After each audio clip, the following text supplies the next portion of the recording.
This is the story of how I met your father.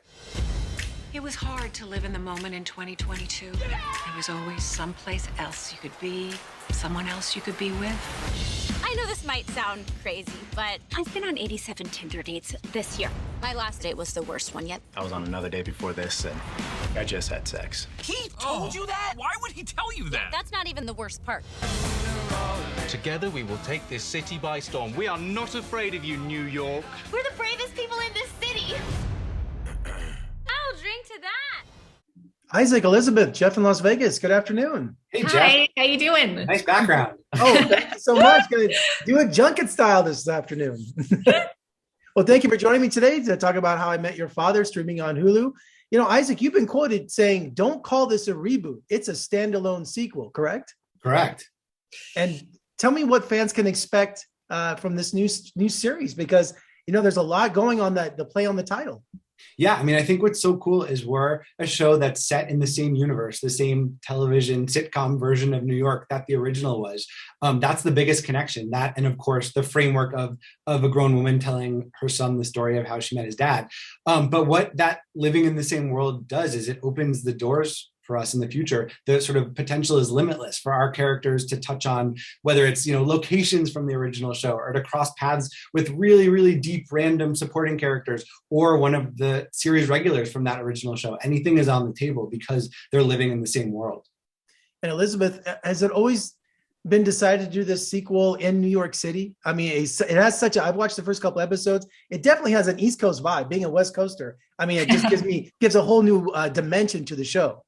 Yeah, absolutely. I mean, I grew up in Queens, and then Isaac and I met at NYU, and then we became friends there. And then we lived in the East Village as roommates there with our friends. And I'm a real New Yorker at heart, and Isaac is an East Coast guy as well. And I think we just loved the idea of really making a New York City show where New York, in a way, is almost like another character in this show. And New York is romantic, and I think gives the show, even though we want it to be very of the moment and very 2022 in terms of what everyone's going through, there's also a timeless feel that I think comes through.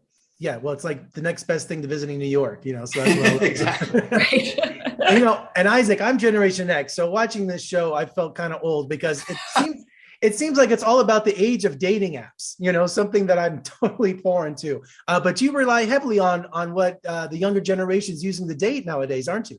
Yeah, I mean, that's sort of one of the main things that has changed, I think, in being single since the original show. The original show went off the air 8 years ago, and now Tinder is commonplace. It's how most of my single friends have met their significant others. And it really has changed the game. Having access to hundreds of, you know, prospective partners in your pocket at all times is a real trip. And I think it's really impacted the way people go about finding love. And also, Elizabeth, I love how hip the show is because it's up to date on all the current slang, because I love learning all the new vocabulary. Was it fun to research the trendiest terms? Because I have my younger roommates, they're skaters, they're saying bet all the time. I'm like, what are you talking about? And it's in your show. Absolutely. It's so funny. For a long time when we started, Isaac and I were like the cool young people in the room, and we like to pretend we're still that, but we're not. And Watch your mouth. We have no delusions other than maybe Isaac that we are. But, you know, it was fun to turn to our youngest people in the room and be like, does that sound right? Or sometimes do a celebrity reference and be like, do you know who that is? And then we would be like startled when the answer was no. But yeah, I mean, I think we did our best, and then we did lean heavily on our youngest people.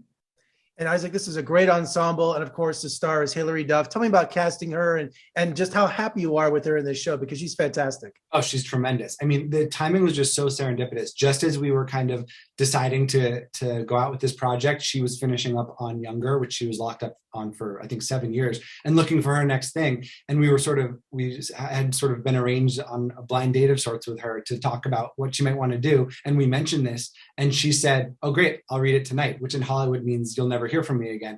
But with Hilary, it's different. And the next morning we got the call that she had literally read it that night while 8 months pregnant, mind you, and wanted to do it. And then we were really off to the races. Well, congratulations on a great series, and I wish you the best of luck. And let's talk again soon. Thank you so much. Thanks, Jeff. Thank you.